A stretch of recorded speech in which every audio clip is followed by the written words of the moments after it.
y baja con su padre al sótano, y en el sótano tenía animales abiertos. Y él abría los animales para ver lo que tenía dentro, porque eso siempre le fascinó a David Lynch, las entrañas de las cosas, ¿no? Y la gente que no haya visto nada, que cancele su suscripción a Netflix y luego, dentro de un año, nos lo agradecéis. Al final yo cuando lo vi dije, no he encontrado este tipo de cine que yo recuerde en ninguna parte hasta que me he encontrado con Lynch y empiezas a entender todo. O a no entender nada. You're listening. Club Salem.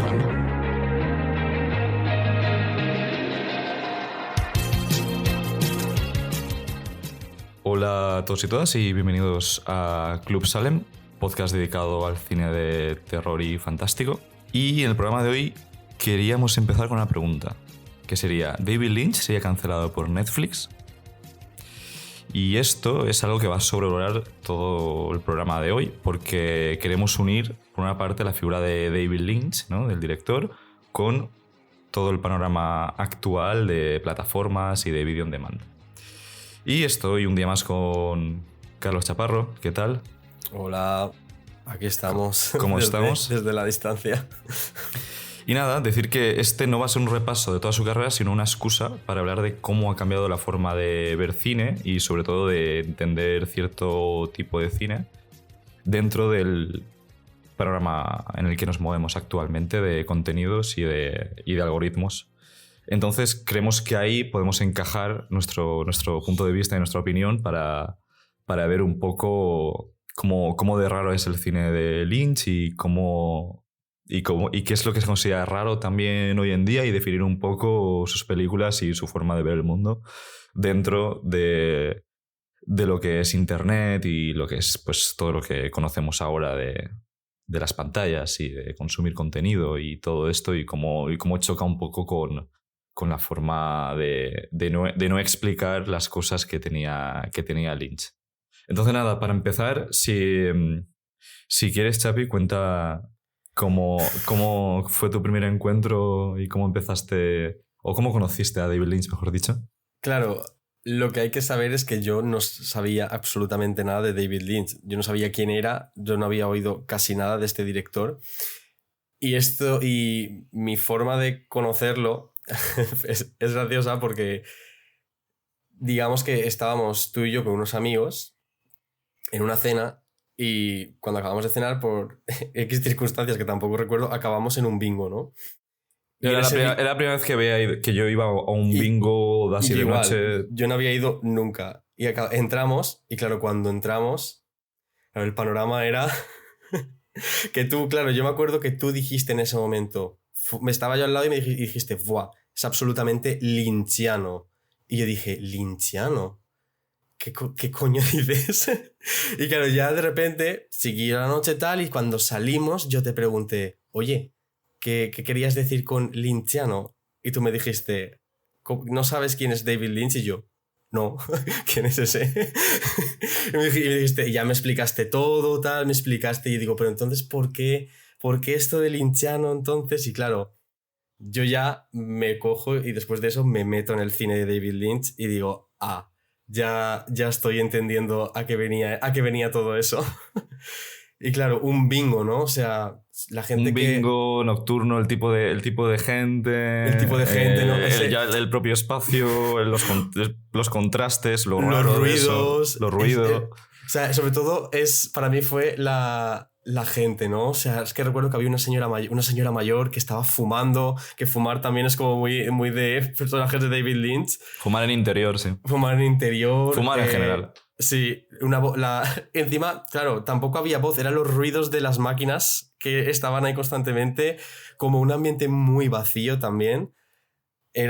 Fue increíble. Además, luego, que esto es otra cosa que también yo ya descubro que es lynchiana, que el sitio es que además se acabó quemando.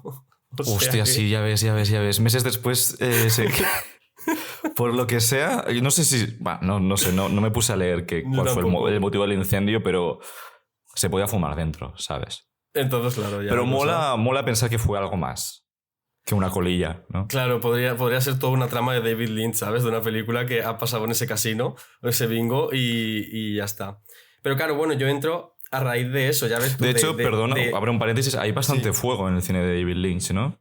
Sí, desde justo. el Firewalk With Me Exacto. hasta Carretera Perdida, por ejemplo. Eso, justo. O sea, hay sitios que se queman, sí. Hay sitios que se queman, sí.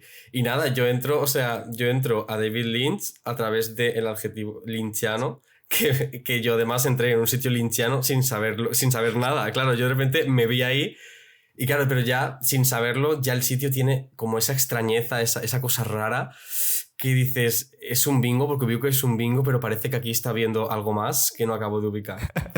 Fíjate qué potente y qué bonito, ¿no? Tener como un adjetivo que pueda definir todo esto que acabas de explicar Sí. y ponerlo en una palabra. A mí me parece increíble y solo al alcance de muy poca gente, ¿no? Que de repente, ¿no? Almodovariano, ¿no? Se usa mucho de Almodóvar, por ejemplo. Yo qué sé. Wes Andersoniano, ¿no? El Wes Anderson que tiene una forma muy concreta, pero Wes Andersoniano feo, ¿eh? Pero lo lynchiano es algo más abierto, es algo que es incluso difícil de explicar o de definir, ¿no? Sí. Y no sé, a mí me parece que engloba muy bien y cuando empiezas a ver sus películas y al menos su corpus de cine empiezas a decir, vale, esto es lynchiano y a mí me parece como bellísimo. Exacto. ¿Y con qué película empezaste? ¿Cuál fue? Claro. ¿Cuál te viste después de ir al bingo? Después de ir al bingo, yo, claro, hablando contigo, empecé como a revisar y, claro, como siempre, yo soy raro para elegir con lo que empiezo, porque podría haber empezado pues por su primera película, pero que empecé por la que es, creo que la penúltima película, la de Mulholland Drive. Sí. Su penúltima. Mulholland Drive, que quizás es la más popular o la más conocida de todas sus películas o la que más... Sí. Yo creo que junto a Blue Velvet, Mulholland Drive sería como la gran película que si la gente entra en los tops de las revistas y de los medios, pues ha estado muchas veces en el top de películas del siglo XXI, porque es del 2001, entonces se suele catalogar como quizás de lo mejor de este siglo, junto a la última temporada de Twin Peaks, que también se considera como algo como... Pues esto está valorado como algo de lo más relevante, lo más potente de este siglo, que son palabras mayores. Pero sí, si quieres, bueno, cuenta un poco también cómo fue, así como esas primeras... Porque fue Mulholland Drive, tú la habías escuchado hablar de ella, ¿no? Igual, o no. En entrevista... O habías visto a través de otra gente, a través de la portada o algo, ¿no? Igual. En entrevistas sí que había escuchado hablar de ella como referencias. Por ejemplo, creo que en una entrevista con quién era... con... El de It Follows, seguro. No, con los hermanos Philippou. Fue una entrevista que estaban explicando como películas que a ellos más les gusta de así, de tal, y dijeron Mulholland Drive, ¿sabes? Y dijeron, no, Mulholland Drive, tal. Yo claro, me quedé, pero claro, yo ahí no ubicaba quién era Lynch. Yo dije Mulholland Drive, vale, no sé cuál es, no me puse a buscar. Y luego, claro, cuando ya vi de quién era, dije, pues es esta. Y claro, Mulholland Drive, yo creo que, claro, podría haber empezado por otra que igual, no sé si hubiera sido más accesible, tampoco la veo la menos accesible. Esto es una cosa que podremos hablar ahora a continuación de lo que es la accesibilidad. Claro. y dices, vaya, ¿por cuál empiezo? Si tiene algún sentido empezar por una, por otra, ¿no? Porque esto lo podemos comentar más adelante. Pero antes que nada, vamos a hablar de quién es David Lynch, ¿no? O sea, de dónde sale David Lynch, ¿no? Y vamos a dar brevísimo contexto, porque creo que lo que mola de David Lynch, en parte, y creo que él también lo ha promocionado, es no saber nada. Y creo que no saber nada también es interesante en este punto, ¿no? De decir, oye, si no sé nada, vale la pena, y yo creo que sí. Pero, brevísimamente, decir que David Lynch, pues, es un director estadounidense que ahora mismo no me acuerdo dónde nace, pero nace pues en un pueblo de Estados Unidos. Él vivía en un suburbio, en el mítico suburbio de Estados Unidos, y él cuenta en muchos documentales que su vida era eso, era su bloque, ¿no? De cuando era niño, y su familia y su padre que era como ingeniero matemático y tal, y trabajaba pues en una gran empresa. Y él no tenía ninguna vinculación con el arte, hasta que de repente, creo que era un padre de un amigo suyo, le dijo que era pintor, y él dijo, ¿cómo que pintor y cómo que te dedicas a pintar? O sea, ¿se puede vivir de eso?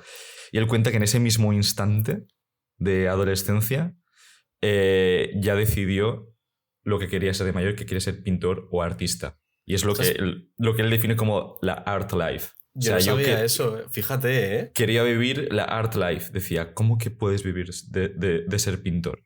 Y ya dijo, esto es para mí.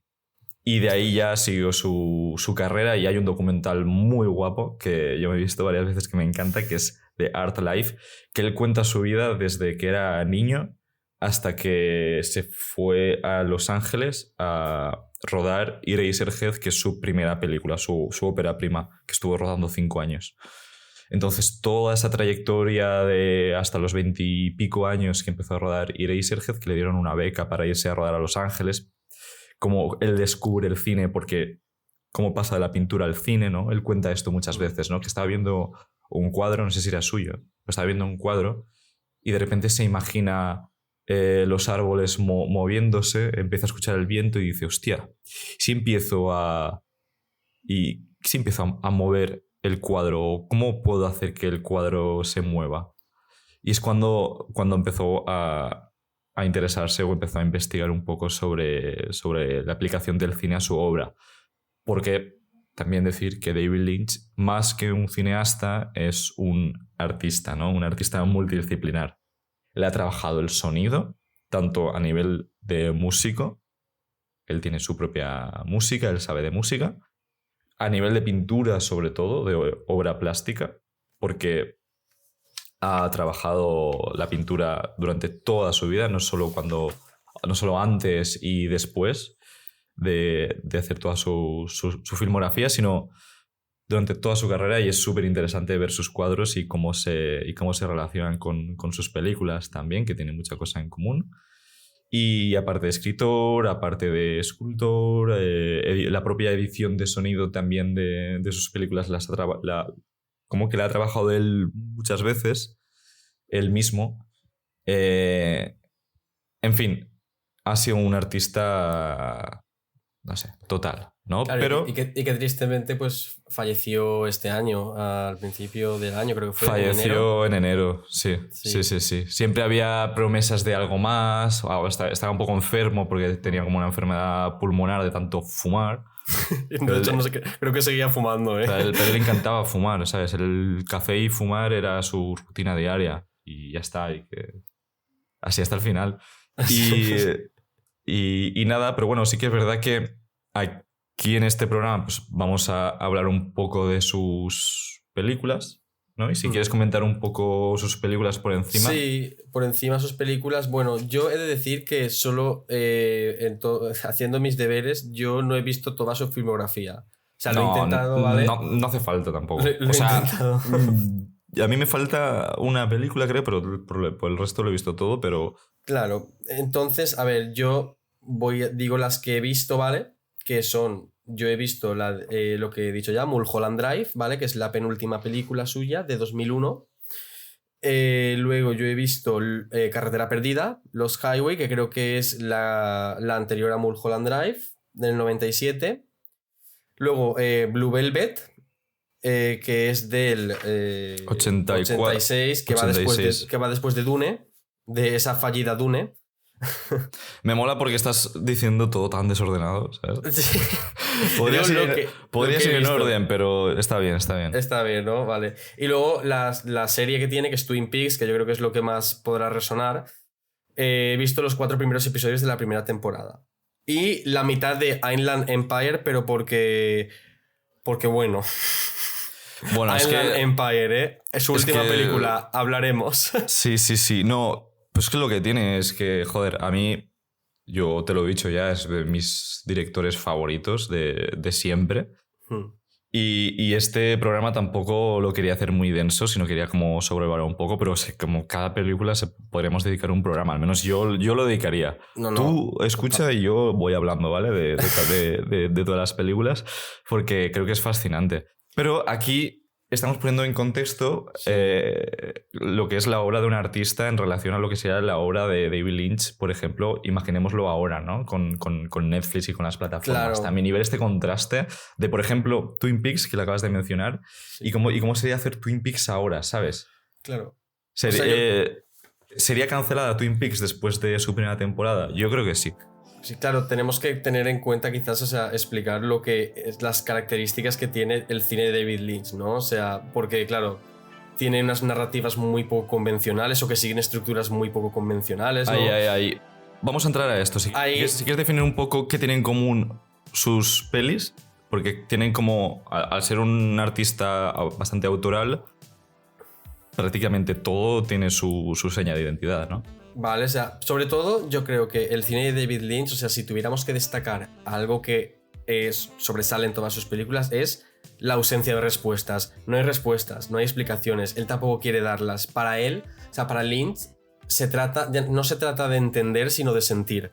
O sea, y eso creo que es lo más importante que hay que tener en cuenta, ¿no? Y claro, todo esto y va acompañado también de, digamos, como lo que he dicho, las narrativas poco convencionales y sobre todo que hay como, ¿cómo decirlo? Que hay como muy poca como recompensa, ¿no? ¿Sabes? Que puede resultar frustrante. Eso es, que puede resultar muy frustrante y eso aplicado, digamos, a todo el tema de los reels, de las redes sociales, del contenido que se plasma ahora, ¿no? A estas atenciones fragmentadas que se tiene últimamente, claro, es algo que puede chocar muchísimo el cine de David Lynch con todo eso. Bueno, y sobre todo porque la gente quiere respuestas y lo quiere entender y quiere ver que lo que ves es lo que hay, ¿no? Y que una imagen es una imagen y que detrás de eso no hay nada más, ¿no? En plan, a mí, ¿sabes? Y quítame el tiempo de por medio y quítame el misterio y final explicado, ¿vale? O sea, final explicado de todo, por favor, aunque sea de Black Panther, ¿vale? Final explicado. Aunque sea el final de, yo qué sé, Oppenheimer, final explicado, ¿vale? Al final de cualquier... Final explicado, por favor. ¿Sabes? Y rápido. Y escena post-créditos explicada. No vaya a ser que la mente racional que estamos construyendo los espectadores se le entre un cortocircuito al no entender algo, ¿vale? El entendimiento por encima de cualquier otro tipo de experiencia, ¿vale? Esto es un poco el panorama en el que nos movemos, en el que, oye, pero ¿de qué va? Sí, o sea, yo creo que la tesis podría ser esta, ¿no? En plan, el entendimiento sobre cualquier otra cosa. Pero claro, es que también es cierto, claro, yo aquí tengo que decir esto. O sea, por ejemplo, lo traduzco ya a Inland Empire, que es su última película, ¿no? Claro, ahí estás empezando estás empezando quizá por lo más complicado, pero pon por ejemplo Blue Velvet, tío, tampoco, ¿sabes? No, es algo que en su momento, ¿vale? Y aquí hago un flashback, la gente salía fascinada porque buscaba una experiencia, claro, buscabas algo que la gente igual ahora mismo, mucha gente, tampoco vamos a generalizar, pero mucha gente igual no busca eso en el cine. La gente busca comodidad, ¿no? Y el misterio, las preguntas, la frustración ante una trama que no se cierra, no es cómoda, ¿no? Pero te he cortado, perdón. Inland Empire, muy rara. No, claro, yo solo iba a decir que, claro, que, o sea, puedo entender que trasladar el cine de David Lynch ahora puede resultar frustrante, sobre todo, o sea, por ejemplo, a mí me resulta frustrante esta película. O sea, quiero decirte, no la he podido acabar, pero porque de verdad, o sea, ostras, es una película que me cuesta mucho, o sea, y que cada vez que intento como encajar las cosas, la película cambia por completo, ¿sabes? Y como que no puedo, o sea, me cuesta mucho hacer el seguimiento, ¿sabes? Y que no pasa nada porque es así, me resulta interesante todo lo que intenta hacer, pero por ejemplo me ha costado muchísimo menos ver otras que también Mulholland Drive, por ejemplo, Mulholland Drive también creo que es una película que es, ¿cómo decirlo?, totalmente antiespectador. O sea, sabes que como que no hace que sea cómoda en el sentido de que tú puedas entenderla porque también va cambiando, se va yendo por muchos lados y no la vas ubicando, pero ostras, creo que Island Empire es como multiplicarlo por 1000. Mira. Entonces puedo entender que haya como cierto cine de él que sí que, pese a que me guste, pero por ejemplo, ese ejemplo yo creo que es como muy fuerte y es como, ostras, ya solo el inicio con los conejos, los furros conejos estos. Luego, si quieres, tengo aquí un pequeño repaso de las fases para ver un poco, porque él también va cambiando, ¿no? Y estamos en 2006 con todo el tema del cine digital. Él está en un punto de su carrera también muy, muy concreto, que no tiene nada que ver, por ejemplo, con El hombre elefante, donde él fue nominado esa película fue nominada al Oscar y es una película narrativa, estructura clásica y con una resolución dramática bastante convencional y emotiva. Y aún así, que yo la vi hace poco y no la había visto, porque decían, es la menos Lynch, ¿sabes? Pero tú la ves ahora, después de haber visto, o al menos yo la vi, y dije, es 100% él. Porque él, sobre todo, es una persona que cree en la bondad del ser humano. Y esto choca un poco porque piensas que es alguien muy oscuro, que es alguien como abocado al nihilismo, y no es Lars von Trier, no es Gaspar Noé, no es Haneke igual, que ven que no hay nada, o Ari Aster, por ejemplo, que viendo sus películas te transfieren como una sensación de que el ser humano está acabado, de que no hay, de que el ser humano no tiene razón de ser ¿no? en la Tierra, de que no hay nada y que la felicidad es algo que nos hemos inventado casi. Pero en el caso de David Lynch no, o sea, él lo que quiere es ponernos delante la oscuridad y también ponernos la luz en contraste. Y siempre hay personajes muy entrañables, muy luminosos. Eso, pero en un mundo Twin Peaks a mí me viene.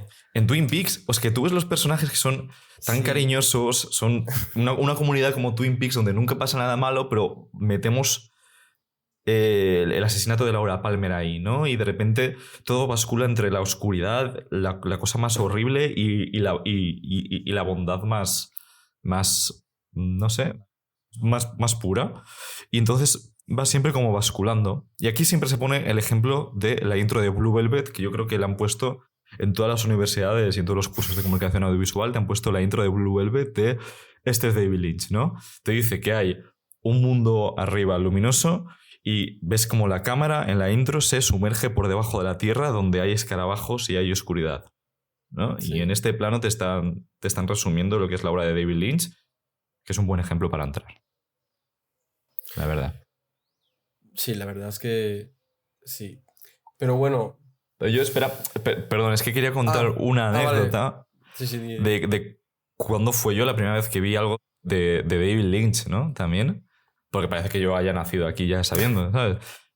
Pero yo fue en la universidad, nada más entrar, que ya, pues bueno, ya empezaba como a ver un poco qué había, ¿no? ¿Qué hay? ¿Qué existe? ¿No? David Lynch.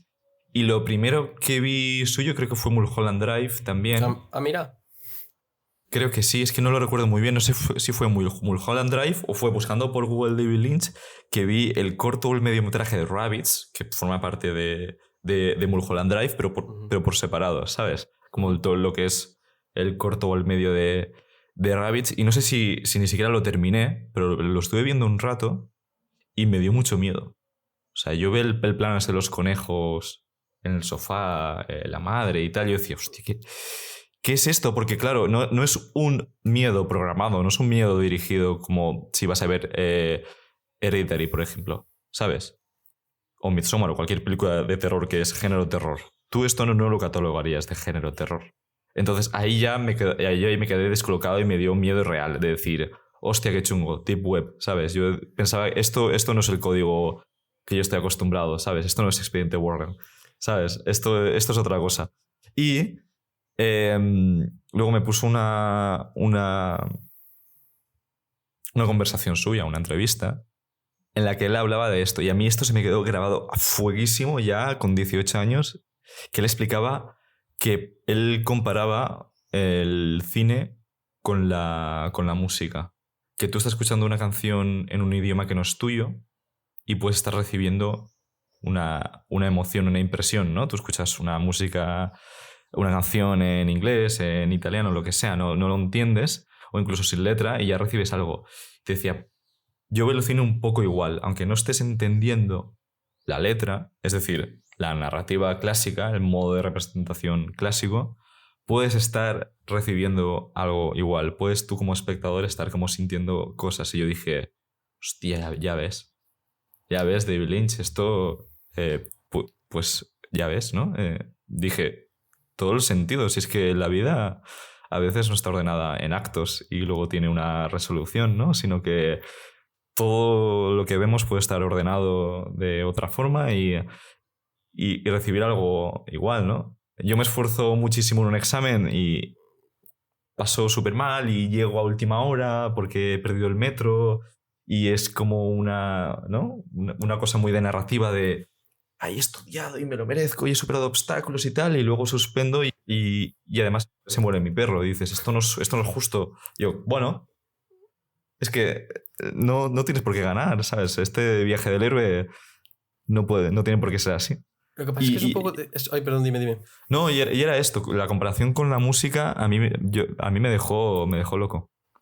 Pero es que sí que parece un poco triste, ¿no? Porque esta concepción que tiene Lynch ya parece que se está perdiendo un poco, ¿no? O sea, como todo el de lo que tú has dicho. O sea, que lo importante que es estar como sintiendo y que al final...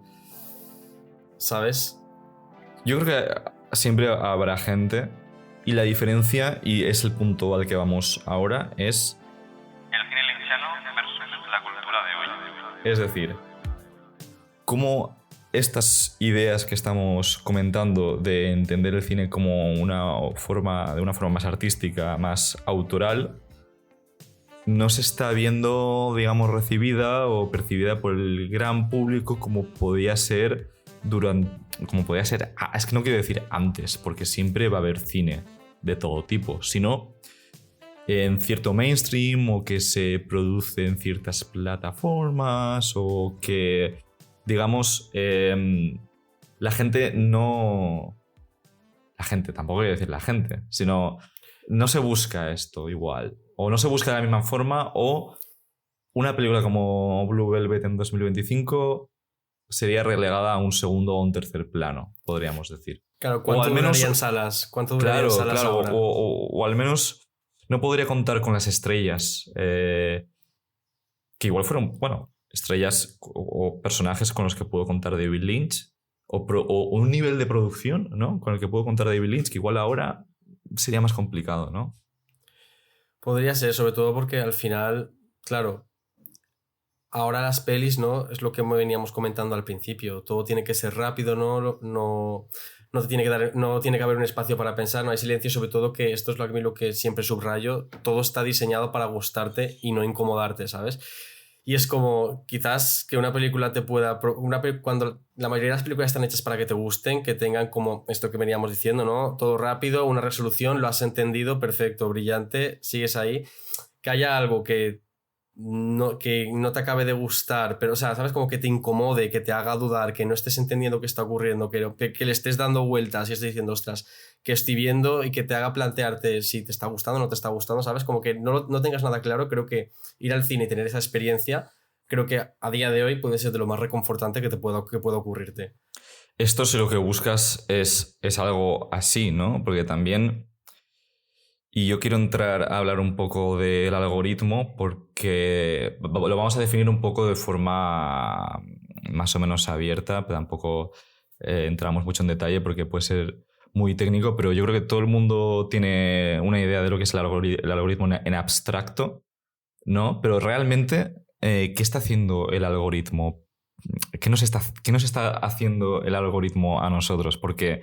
yo no sé si lo sabes, pero tú cuando entras en Netflix, yo hace tiempo que no tengo Netflix, las miniaturas son diferentes para cada persona. ¿Tú esto lo sabías? Yo eso no lo sabía. ¿No sabías que las para miniaturas... cada persona son distintas? Para cada usuario ¿Qué va? hay como 4, 5, 6 miniaturas, es decir, los thumbnails, los cuadraditos, son diferentes. Si yo voy a ver una película y yo soy, no sé, amante de los animales... Si hay un animal, me lo van a poner en portada, ¿sabes? Entonces me va a salir ahí. Si yo soy un hombre heterosexual, me van a salir más chicas. Si tú eres un hombre homosexual, te van a salir más chicos guapos. Y esto el algoritmo lo va a detectar. Y para que pinches, te va a cambiar la misma película, pero te va a cambiar la miniatura. Qué fuerte, yo esto no lo sabía, ¿eh? Me quedo un poco loco. Sí, sí, sí, que sí, sí, Netflix sí. tenga esto incorporado. Sí, sí, sí. Y esto lo veremos pronto en YouTube, que igual hay varias miniaturas y ya lo ves en las redes sociales. O sea, lo que ha hecho TikTok no es crear el contenido en vertical, es desarrollar un algoritmo hiperpotente, hiperpersonalizado para que de alguna forma se introduzca en tu forma de ver las cosas y solo te deje ver lo que cree a través de los inputs que tú le das, que es lo que tú necesitas ver. Entonces lo que nos convierte en eso somos en gente que vive en nuestra cámara de eco, en nuestras burbujas, donde ya no hay un exterior. Es decir, cada uno vive como inmerso en su propia burbuja donde no hay nada que no pueda entender ni se le escape. Incluso lo que a ti no te gusta, te lo va a recomendar solo para que sigas interaccionando con ese material diciendo un material de, yo qué sé, de alguna conversación o de algún grupo político o de una opinión que no te gusta, te la va a recomendar simplemente porque el odio también genera reacción, ¿sabes? Entonces, pensar en eso también. O sea, no vas a poder salir de tu bucle mental nunca, ¿sabes? Y cada vez va a ser, y cada vez va a ser peor. O sea, estamos con el peor algoritmo, cada vez va a ser mucho más fino. Y con esto al final vas a acabar viendo lo mismo siempre. No, o sea, te va a recomendar lo que cree que tienes que ver y no vas a ir a buscar otras cosas. Sí, sí, sí. Te va a recomendar lo que cree que es adecuado para ti. Y tú vas a estar a favor de eso. No es que a mí me gusta esto, porque, ¿sabes? Yo quiero ver algo así, tal, y al final poder elaborar un gusto fuera de tu algoritmo va a ser el reto al que nos vamos a enfrentar y nos estamos enfrentando. Claro, y ¿sabes? con todo esto surge la pregunta, ¿no? O sea, ¿el algoritmo sería generoso con Lynch? Con las películas de David Lynch. Bueno, por aquí tengo apuntadas unas referencias actuales que vamos, no tienen nada que ver con Lynch, pero tenemos series que, por ejemplo, han sido creadas bajo estos estándares del algoritmo de, oye, tiene que llegar, por ejemplo, 1899, la serie. No sé si de los creadores de Dark, ¿es la serie alemana? Sí, la ¿Sabes alemana. cuál es? Sí, Pues, de movidas en el tiempo y tal, puede ser. por Sí, esta, ejemplo, la de después es verdad que vino. que es como de un barco. Pasó muy por encima, ¿no? Esta. Vale, ¿qué pasó con esta serie? Que la cancelaron, o sea, la cancelaron al instante. O sea, estaba pensada para una segunda temporada, pero creo que llegó, o sea, fue exagerado. Yo me vi el primer capítulo y el segundo, que también la serie es horrible, ¿sabes? Para mí es como From. ¿Sabes este tipo de series que se creen que son misteriosas? Este misterio, tío, que no tiene nada que ver con David Lynch ni con lo misterioso de David Lynch, sino vamos a abrir tramas y, hostia, mira, de repente esta persona puede volar. Hostia, ahí está, es un bucle temporal. No, es que yo soy mi padre. Yo soy... O sea, como... Esto... Y yo... lo estáis entendiendo mal. O sea, estáis haciendo tramas para que la gente luego vaya a internet y busque From explicado, 1899 explicado. Estáis rayando todo lo que es la pura narrativa como si fuese una novela, porque no hay imágenes, no hay tiempo, no hay personajes, ¿no? En 1899 igual. En Dark, mira, pues aún tienes ahí algo de seguimiento tal, pero en Dark tú tienes que ir con la libreta apuntando los nombres, tío, de la gente, ¿no? Y eso a la gente le estalla la cabeza con Dark. ¡Buah! Es que tal, tío. Mírate Blue Velvet y un rato, mírate Mulholland Drive, ¿sabes? No tiene nada que ver con eso. Eso es otra forma de entender el cine y el espacio. Esto es pura narrativa, tío. O sea, yo puedo ver Dark sin imágenes, ¿sabes? Y que me digan, este personaje es este porque hay un viaje en el tiempo y tal. En fin, me caliento. 1899, cancelada. ¿Por qué? Porque no llega al número de visitas exigidas, que esto está súper opaco por Netflix, por otra parte. Yeah. ¿Qué es triunfar? Esta serie lo ha petado. No la conozco. En fin, así estamos, ¿no? De OA. UA. ¿Sabes cuál es esta? Esta es otra. Esta es otra que hicieron 2 temporadas. Yo me la vi en 2017, creo. ¿Pero todo esto es de Netflix? Sí. Como se nota que tampoco yo como, estoy muy... como posibles ejemplos misteriosos de Netflix, ¿no? Ahora filtrados por el algoritmo, tal. En fin, Que se han ido. Vale. Boys Afraid, por ejemplo. Esto no es de Netflix, pero que Pero creo que sí que puede ser que estuviera, no lo sé. Puede ser, Ari pero Aster, vamos, esto sí. estará en Amazon Prime por ahí. Boys Afraid, Ari Aster, ¿no? La tercera película que hace que no es puramente de terror. Fracaso, ¿vale? La gente...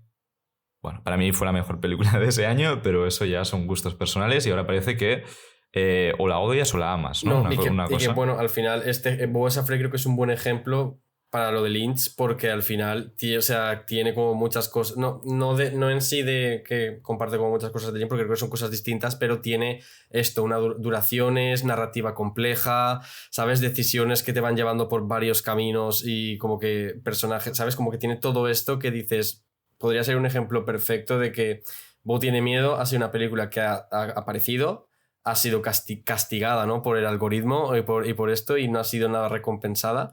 Y ya está, y se ha quedado al final para X personas que la han visto y poco más. Y no se ha hablado de ella, pero tampoco se ha hablado como se pudo hablar Hereditary o pudo hablarse de Midsommar, ¿no? O sea, es una película que se ha quedado ahí. Y creo que es bastante buen ejemplo como para cogerlo con el cine de Lynch, ¿sabes? Como que qué es lo que le pasaría. La gente, no me rayes, ¿sabes? La gente le decía a Ari Aster, no me rayes. Y ahora habrá que ver la nueva, ¿sabes? La nueva yo creo que es algo más Lanthimos, un poco como la última, un poco más social. Pero a mí Boys Afraid a mí me dejó loco en el buen sentido, ¿sabes? Es que no entender como algo bueno. Yo ahí también, yo esto lo hablamos y me pasó lo mismo. O sea, yo dije, pues mira, ¿qué quieres que te diga? Por más Bo tiene miedo. O sea, yo si la gente quiere coger y gastarse todo lo que quiera para hacer otra película como Bo tiene miedo. Y yo esto antes sin conocer a Lynch, yo decía, adelante. Pero claro, luego me encontré que Lynch ya estaba ya mucho más avanzado a todo esto y ya había estado ahí luchando por esto. Yo que quiero poner un ejemplo porque muchas veces cuando se habla de herederos de Lynch, ¿no? La gente menciona algunos nombres, aunque no sean directamente herederos, porque creo que no va a haber nunca un heredero de Lynch tal cual, ¿no? Es decir, este es el nuevo Lynch, ¿no? Como se decía de Shyamalan, el nuevo Spielberg, ¿no? Es decir, es que mira cómo maneja la cámara, como uno de los planos, ¿no? El nuevo Cronenberg, ¿no? Es decir, sí que hay como gente que podría ser, ¿no? Coralie Farrellet, la nueva, ¿sabes? Se habla como siempre de estas herencias dentro del cine. Pues está Nicolas Winding Refn, el director de Drive, de Solo Dios Perdona. ¿De Neon Demon también? De Neon Demon, que soy súper fan, yo no soy parcial con Nicolas Winding Refn, que también no gusta a mucha otra gente, por otro lado.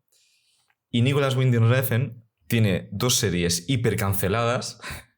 Primero, en Amazon Prime, que sacó una serie, creo que del 2018 o 2019, que era Too Old to Die Young, que era una destrucción total del tiempo en el que cada capítulo duraba una cosa distinta, en el que los personajes caminaban en silencio, y en el que había una violencia súper extraña, súper tensa, con unas imágenes y una puesta en escena que a mí me dejó impresionado. O sea, y obviamente la cancelaron. Yo creo que ni pensó que iba a haber una segunda temporada porque dije, esta serie es una auténtica marcianada, pero a mí me parece de las mejores que han existido. Y cómo entender la serie, que esto lo hizo Lynch en la tercera temporada de Twin Peaks, cómo entender las series de otra forma, ¿sabes? Que no sea con un cliffhanger al final, con unos capítulos que duren 45 minutos cada uno, con temporadas que empiezan y terminan. Me pareció como un desafío total a las series. Y luego, hace un par de años, creo en 2022, en Netflix, Nicolas Winding Refn hizo la de Copenhagen Cowboy. Que esta creo que tú la viste tú, ¿no? Me pareció increíble. Para mí, o sea, la mejor serie de su año, sin ninguna duda. Más por la estética. Esta tiraba más por un enfoque más estético, pero tenía como unos paneos de cámara todo el rato, o sea, unos colores, una forma también de afrontar los capítulos de la serie súper disruptivos, o al menos no tan disruptiva como Too Old to Die Young, porque esa es locura en cuanto a, pues es slow cinema. Esta va un poco más rápida, pero obviamente cancelada, nadie la vio. Yo creo que ni siquiera estuvo en portada de Netflix, ¿sabes? Pero bueno, también para ver para plantearnos este espacio o esta simulación en la que David Lynch hace una serie para Netflix, ¿no? Igual, si él partiese de su background anterior, es diferente. Porque dices, vale, es David Lynch, ha hecho Twin Peaks, ha hecho Mulholland Drive, ha hecho todo esto y ahora viene aquí como una estrella, ¿no? Como cuando hace algo Scorsese o algún director así como súper encumbrado. Pero no hay espacio para nuevos formatos, ¿no? Y esto de Nicolas Winding Refn es el ejemplo, igual. No sé. Y ahí me gustaría pensar, o sea, lo pienso a veces y digo, si estuviera David Lynch vivo y tuviera la oportunidad de hacer una serie, ¿sabes? Una serie como Twin Peaks ahora, ¿sabes? O una película, ¿qué es lo que haría ahora, ¿sabes? O sea, ¿con qué nos sorprendería? ¿Qué es lo que son los temas que tocaría? ¿Sabes qué es lo que estaría planteando ahora mismo? Sí.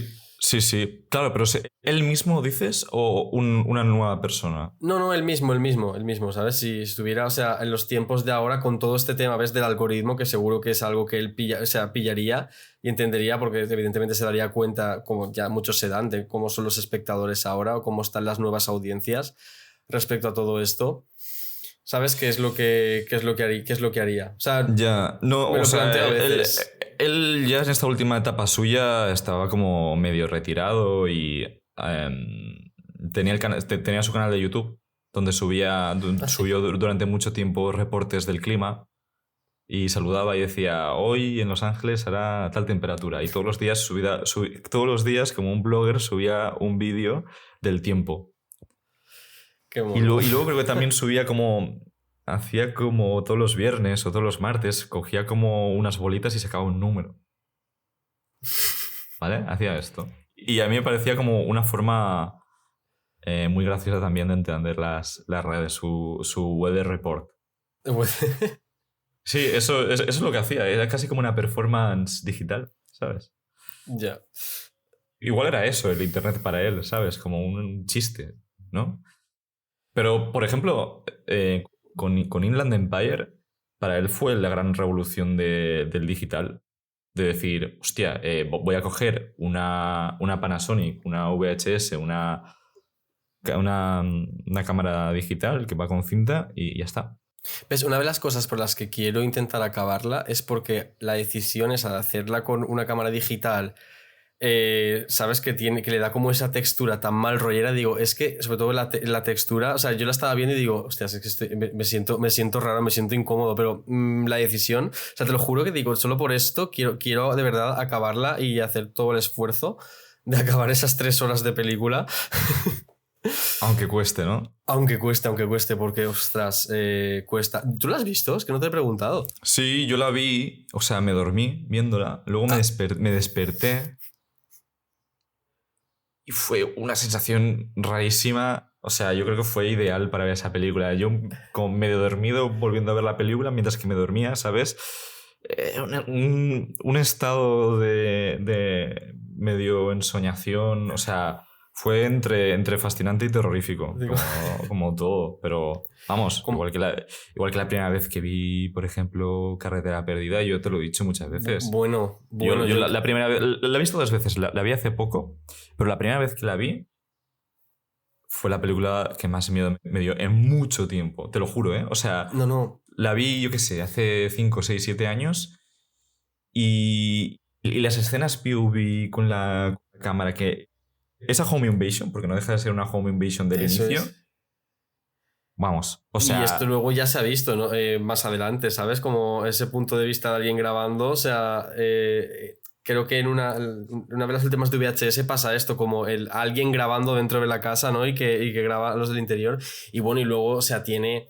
Que yo esto digo, ostras, me está dando mal rollo, o sea, que es algo que ya hemos visto mucho, pero es como cuando el personaje está en el pasillo y se introduce y en el pasillo, en el fondo solo hay oscuridad y se va hacia la oscuridad. Buah, yo estaba ahí y decía, ay. La vi hace poco, ese plano, dije... pero vamos a ver, o sea, esto es una locura, o sea, es una indefensión ante la oscuridad absoluta.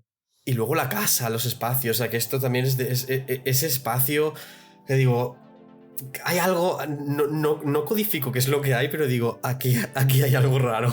Hay algo, sí.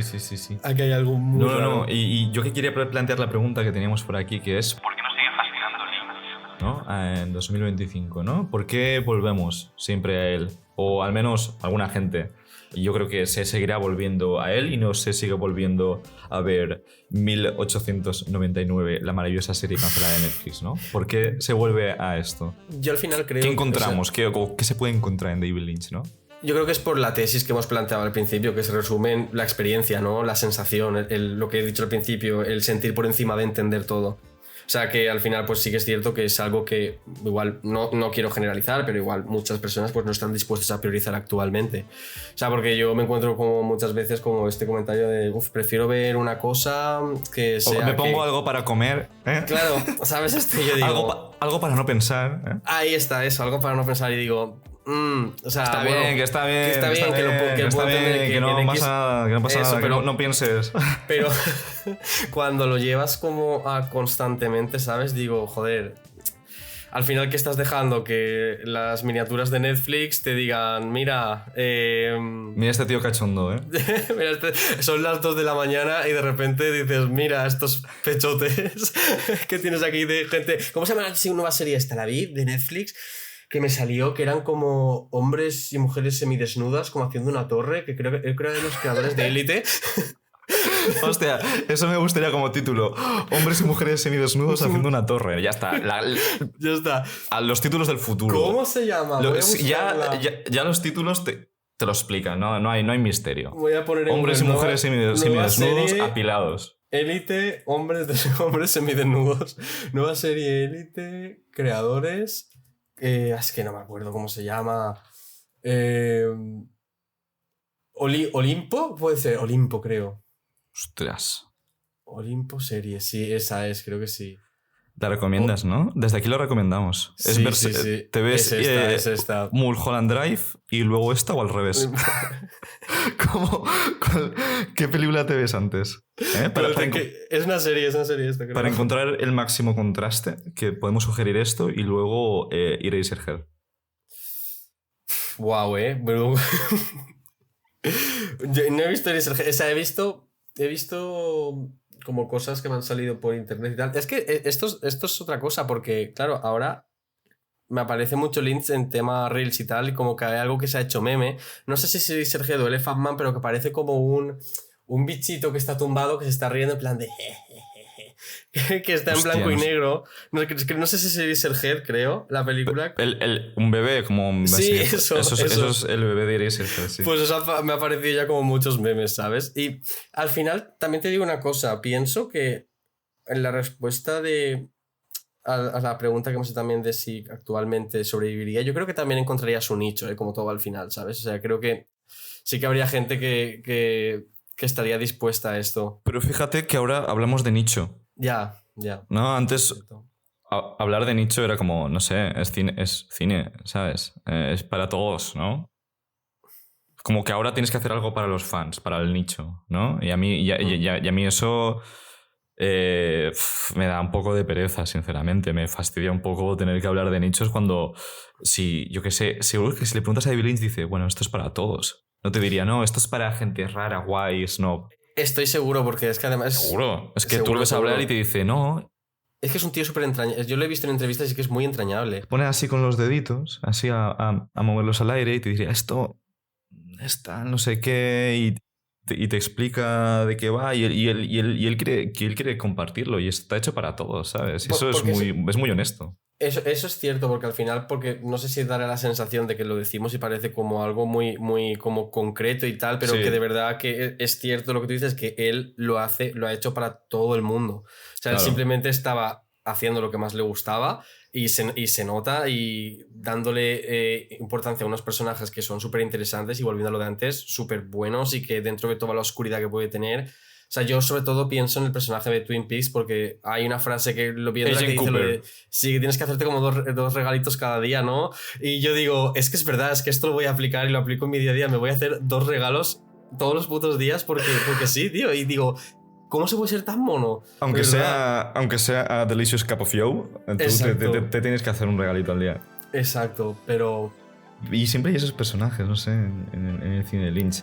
Yo tenía por aquí un poco las fases Sí, de su obra que si quieres... Que no, Sí, sé si, dilas. no sé si las conoces, aunque no. podemos hablar es que... Porque yo yo ya no las conozco porque yo al final lo que te he dicho, o sea, como muchas de sus pelis que tratan cosas fragmentadas, yo su filmografía la he visto totalmente fragmentada. Entonces me he ido encontrando con o sea, he ido saltando. Entonces la estructura de dónde empieza, que es Eraserhead, ¿no? Y luego Elephant Man y luego todo eso, no lo tengo ubicado porque yo he ido viendo cada cosa como me ha dado la gana. Mira, aquí voy a recoger algo que dijo el Aaron Rodríguez Serrano en su canal de YouTube, una charla que tiene en su vida sobre Lynch, y hablaba de dos fases principalmente, aunque aquí bueno, hay muchos autores que han hablado de Lynch y han separado su obra y tal, pero mola como una distinción entre una primera etapa más narrativa. Lo estoy explicando súper mal, él lo explica súper bien en su canal, si vais a su canal de YouTube, y Aaron Rodríguez Serrano, buscáis un vídeo que habla de Lynch, de los últimos.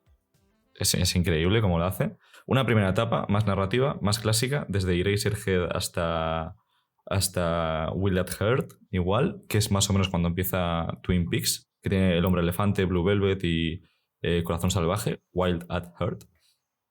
Y ahí hay un momento en su carrera, a principio de los 90, cuando él saca Firewalk With Me, que no funciona. Es la película de Twin Peaks, ¿no? Que es precuela a Twin Peaks, que es la... Yo esto aún no la he visto porque quiero volver Estoy viendo otra vez Twin Peaks, pero es la más oscura suya. O la más tétrica, la más jodida igual. Y porque esto es lo que le pasa a Laura Palmer, esto, o sea, precuela. Sí, la película precuela de antes de Twin Peaks, antes de que aparezca Laura Palmer muerta. Vale. Va a Firewalk With Me. Y esta peli no funciona bien. Y él se tira mucho tiempo sin rodar, ¿no?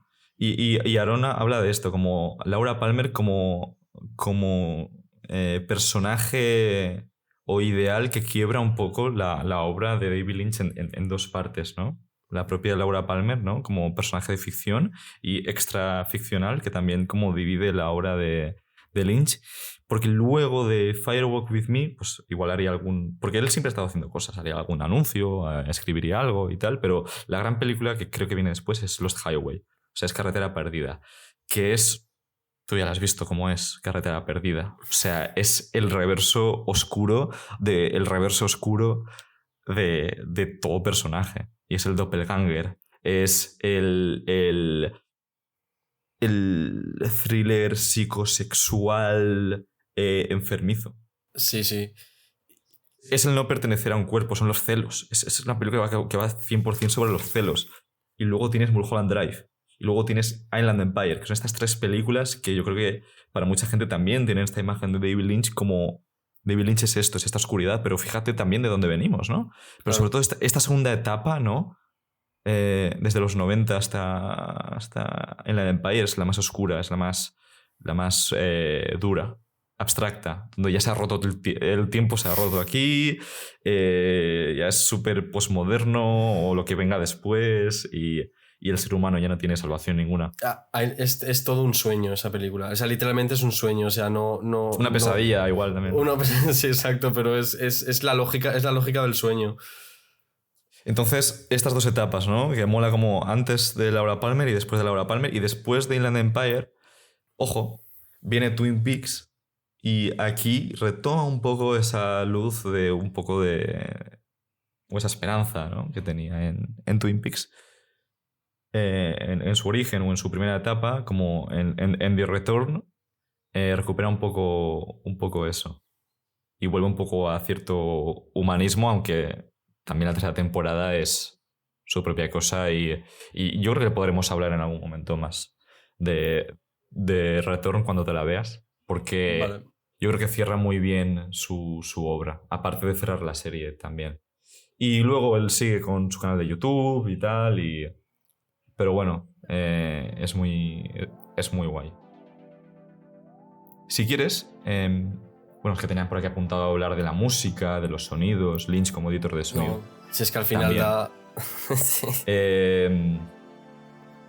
Buah, es que tengo aquí una anécdota muy guapa que también dice en un documental, que no sé si tú llegaste a ver el documental de Art Life. No he tenido tiempo. Pues él llega a un momento que cuando ya está... Él se muda a Filadelfia y tiene su primera pareja y tiene la primera... Bueno, él tiene su primera pareja y invita a su padre a su casa en Filadelfia, que era un sitio bastante hostil, oscuro, y si ves Eraserhead, parte del ambiente de Filadelfia lo traslada a esa dureza industrial con humo, con ruidos, ¿no? Y viene su padre, que claro, era un americano de bien, aunque era majo, él se iba bien con su padre, pero era alguien, pues eso, era un ingeniero, creo que era. Y le invita a su casa, así como una casa un poco, bueno, no era un suburbio, ¿sabes? Ideal como el que él nació en los años 50, ¿no? Y bajan juntos al sótano porque dice, bueno, voy a enseñarte el sótano. Y baja con su padre al sótano y en el sótano tenía animales disecados. No disecados, sino abiertos, ¿sabes? Y él abría los animales para ver lo que tenía dentro, porque eso siempre le fascinó a David Lynch. Las entrañas de las cosas, ¿no? Y cómo sonaba. Incluso él lo dice muchas veces, que él a veces hacía los efectos de sonido con las propias entrañas o con insectos, y tenía el sótano lleno de alguna... Lleno no, o sea, tenía algún animal muerto, así como todo el sótano abierto, todo, imagínate, todo destartalado, esa imagen, ¿no? Ese sótano, ¿no? De casa americana, una única bombilla iluminando un conejo destripado o un trozo de carne, lo que tuviese, porque eso le inspiraba, eso le molaba. Y el padre ahí en plan, bueno, muy bien. Y se sube, no dijo nada el padre. Se subió y le dijo, buena suerte. Y al poco tuvo su primera hija, ¿sabes? Y claro, el padre de Lynch, claro, se quedó muy preocupado, en plan, esta persona que tiene animales disecados abiertos en su sótano va a tener su primera hija, o sea, yo no sé si está bien. O sea, el padre vio eso y dijo, por aquí no paso. No, y se fue. No dijo nada. No dijo nada. Dijo, muy bien, hijo, me dejas preocupado, me voy. O sea, para que veas el nivel de querer entrar dentro de... Sí, de todo. O sea... Dentro de todo, ¿sabes? Él mismo decía que uno de sus sueños era grabar dentro de una burbuja de Coca-Cola o de una burbuja de soda. O sea, entrar dentro de una... ¿Sabes? Como... entrar en el subconsciente y a la vez entrar también dentro de las cosas, ¿no? Y eso lo de los animalitos muertos, lo del plano de Blue Velvet, de entrar por debajo de la tierra y ves las cucarachas y ves todo cerca, así, o sea, de los planos de Inland Empire súper cerca, es como... Él quería ir al fondo de la cuestión. Bueno, en Carretera Perdida, no sé, es que no sé, al final parecen planos como de garganta, de que abren la boca, no sé si, ¿sabes? Como que, no, es que parecen, pero no sé lo que es en realidad, ¿sabes? Pero parece como de si hubieras metido una cámara dentro de eso, ¿sabes? Como que está también todo eso en Carretera Perdida. Sí. Entonces, nada, eso como anécdota, y con el sonido le gustaba como el manipular también físicamente, ¿no? Tenía esta parte de artista plástico de manipular, ¿no? Que cogía algo, lo estrujaba y eso ya era el sonido de alguna cosa, ¿no? Un radiador, lo grababa y era un sonido de ambiente. O sea, tenía toda esta cosa que envolvía sus películas, más allá de ser solo un director. Y con esto, a ver, que se nos va el tiempo, claro, es que podríamos hablar de mucho. El Toque Club Salem, ¿vale? Hemos apuntado aquí. Top 3 películas de las que has visto. De las que he visto. Blue Velvet. ¿El 3?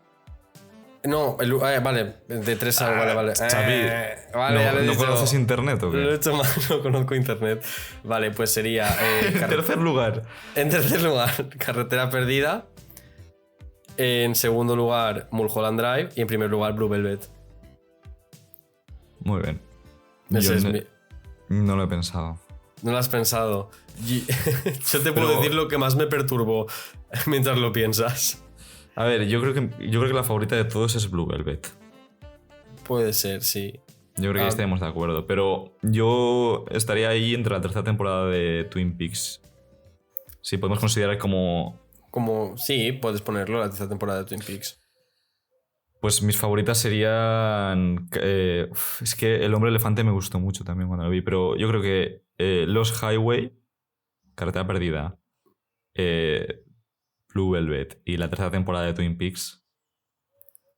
O sea, la tercera temporada de Twin Peaks es el 1. El 1, en segundo lugar Blue Velvet y en tercer lugar Lost Highway. Pero vamos, pregúntame mañana. Que puede cambiar. No, igual, que ahora, yo cuando me, siga viendo... me tengo que volver a ver, por ejemplo, Mulholland Drive, que solo la he visto una vez, pero más o menos me acuerdo. Me tengo que volver a ver... no, Inland Empire también, pero vamos, que ya haremos un programa de Lynch. Bueno, yo te voy a avisar que en Mulholland Drive hay un pedazo de susto, que es lo que más me perturbó, que vamos, no me lo vi venir ni de rebote. ¿No habías visto nunca el susto clásico de... No, el que salen del diner? Claro. Buah, eso es mitiquísimo. ¿No lo habías visto en Top Sustos? Me pegué un susto que no me lo vi venir, pero que se me cayeron los cascos, se me cayó todo lo que tenía encima. Es impresionante. Es impresionante, o sea, es que no me lo vi venir, vamos, nada. Ese momento te lo juro que me quedé sobresaltado. Dije, qué cabrón, ¿cómo me han metido esto aquí de repente? Del 0 al 10 un 10, ¿no? Es al 10 un 10 tal cual. Y bueno, estamos ya acabando el tiempo. A mí se me ha pasado súper rápido, la verdad. Mira, la verdad. Tenía por aquí el libro de Mark Fisher, de Lo raro y lo espeluznante, que también tiene, bueno, un capitulillo para David Lynch. En fin, hay mucha obra dedicada a David Lynch y incluso escrito por él también, documentales. Yo recomiendo muchísimo The Art Life. ¿Lo has visto? No. Míratelo porque habla de hasta desde que empezó a pintar hasta que empezó a rodar Eraserhead. Mírate primero Eraserhead y luego te ves de Art Life. Y la gente que no haya visto nada, que se desuscriba, que cancele su suscripción a Netflix. Eso es lo primero. Si estáis escuchando esto, quitaros de Netflix, ¿vale? Dejad eso. Y luego, dentro de un año, nos lo agradecéis. Os podéis meter Filmin o Streamio, da igual. Miráis las películas piratas, las por donde sea, da igual. Porque el algoritmo no te va a traer experiencias disruptivas o experiencias que te dejen un poco descolocado. Loco, bien. ¿No? Sí. ¿Tú qué dirías, por ejemplo, a tu chapi de hace un año? ¿Qué le diría? Si tuviese que no ha visto nada de Lynch, ¿qué le dirías? Oye, no no veas Inland Empire. Le diría eso, digo, ve otras y luego ya, si te atreves, tírale. No, pero creo que yo le diría que adelante, o sea que sí, porque para mí, o sea, han sido experiencias muy gratificantes a todos los niveles. O sea, al final yo cuando lo vi dije, no he encontrado este tipo de cine de que yo recuerde en ninguna parte hasta que me he encontrado con Lynch, ¿sabes? Y empiezas a entender todo. Así que... O a no entender nada. O a no entender nada, que claro, ahí está la cosa. No entiendes nada, pero es una experiencia totalmente gratificante, es decir, no he entendido, pero por donde me ha llevado ha sido experiencia bastante increíble. Pues nada, quizá el algoritmo no lo entienda, pero tú tampoco tienes que hacerlo, ¿no? Eso sería la frase final. Nada más, nos escuchamos en el siguiente programa, que yo creo que hablaremos de algunas novedades así que se han estrenado últimamente. Sí. Y yo creo que a mí me molaría hacer un episodio más de David Lynch en un futuro. Claro, seguro que surge. Así que nada, si te ha gustado, comparte, y si no te ha gustado, igual eres parte del algoritmo. Y nos escuchamos en el siguiente programa. Adiós. Adiós. You're listening. Club Sale.